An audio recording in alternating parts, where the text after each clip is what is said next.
managed to do an incredibly eventful life. Born in South Africa in 1917, qualified in medicine in 1939. World War II intervened and joined up the Union Defence Force and served in the South African Air Force and other military units for about 6 years of active service in the North African campaigns and the Italo-European phases. Post-war interested in respiratory diseases and occupational medicine, and in 1952 accepted a position in chest clinic in Brisbane and became Director of Industrial Medicine in 1957. Then he retired in 1982. His interests are occupational chest disease, toxicology of lead and pesticides, especially organophosphates. He's published numerous articles and had a couple of chapters by invitation and so on. He's a fellow of the Australasian Faculty of Occupational Medicine, clinical tutor and outpatient physician at Royal Brisbane Hospital for 25 years, and consultant in toxicology, RVH, and Royal Children's Hospital. Without further ado, I'd like you to give a warm welcome to Emanuel Rathers.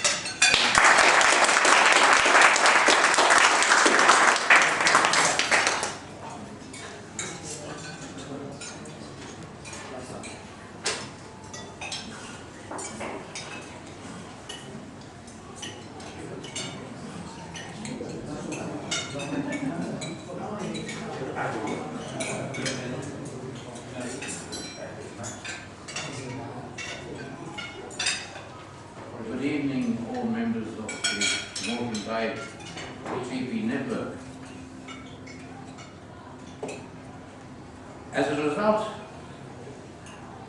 of my chatting to your President Paul Dillon at the recent conference in Turin for Amazon about some of my more positive reminiscences of 5 years exposure to the varying circumstances of military strategy, unforeseen hazard, military medicine, planned attack and total subjugation to the gods of Olympus, you have me here tonight to inform you, possibly to interest you, maybe to regale you by describing to you the phantasmagoria of memories that assailed me. In 1939, I was a newly qualified doctor with the exciting prospect of attaining hospital experience. In short, September 1939 was nemesis, and I found myself at Wynberg Military Hospital in Cape Town. The first war casualties that I saw were Australians off the Queen Mary, which was then a troop ship.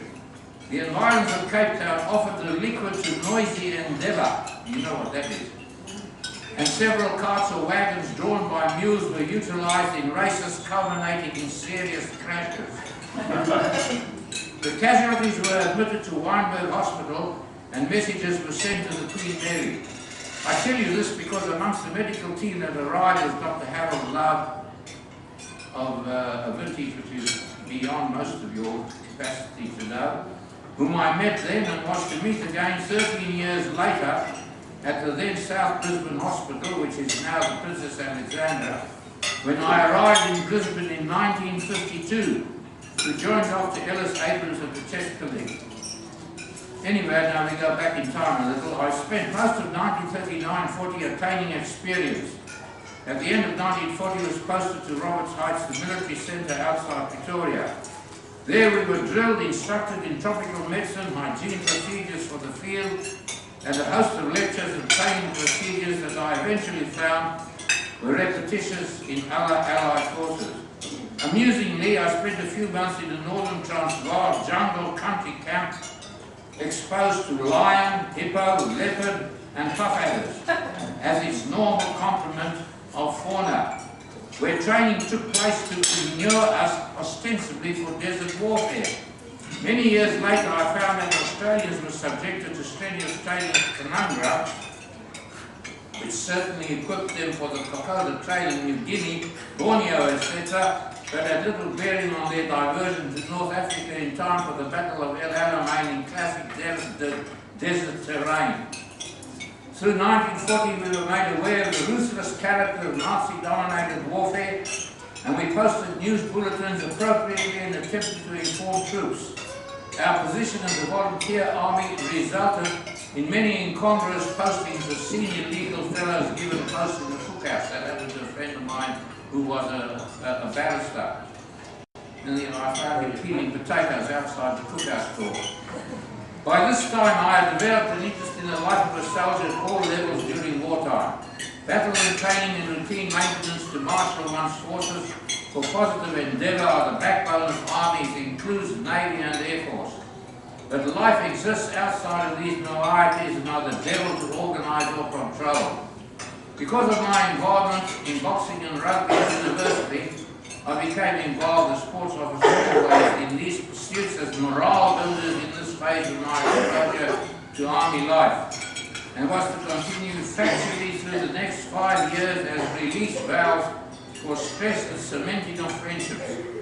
In between battles, the Allied forces had a strenuous, if untidy, sports program, both at national level and at international competitive level.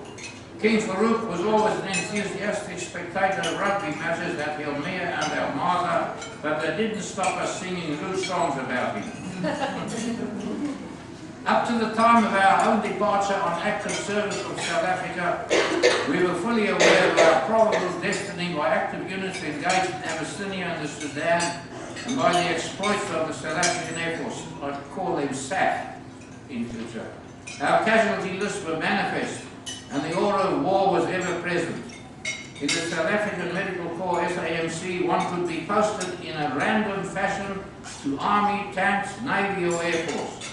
I was madly attracted to flying, and I had done quite a lot anyway, and did all I could to get posted to the Air Force. Suffice to say that I attained this objective in the main, and spent most of the war years with SAF squadrons, both at the training schools and at operational aerodromes in the desert and in the Italian campaign. This exposed me to the examples of military medicine we utilised to judge the fitness of aircrew for flying, the most persistent of which was to breath hold a mercury column at 100 millimeters for about 30 seconds.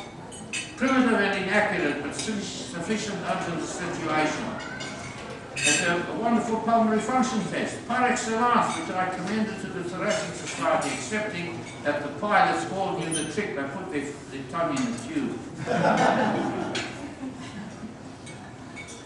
I have to admit that I flew constantly at the Advanced Flying Training School, AFTS, at Bloemspreek outside Bloemfontein, and to this day remember doing steep turns around a windmill with a startled native girl staring up at me.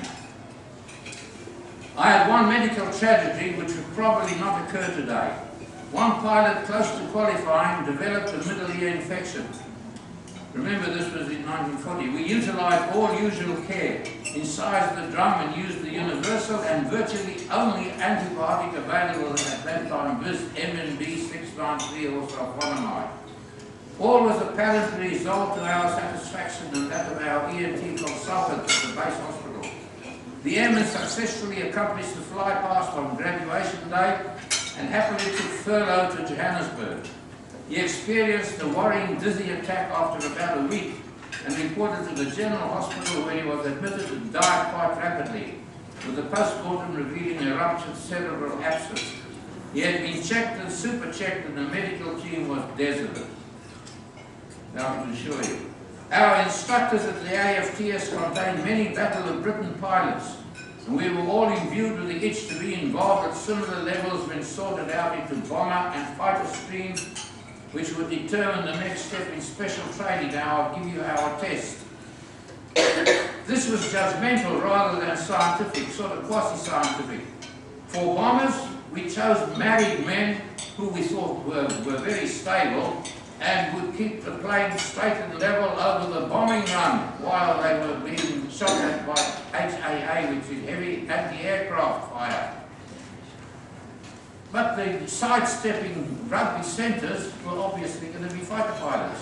And that is practically what we really did. So there we are. We had our orders to embark eventually, and were routinely advised of our intentions by clandestine radio the names of squadrons, army units, names of individual personnel of all ranks, and other data somehow obtained by South African underground movements who were determined Nazi sympathisers.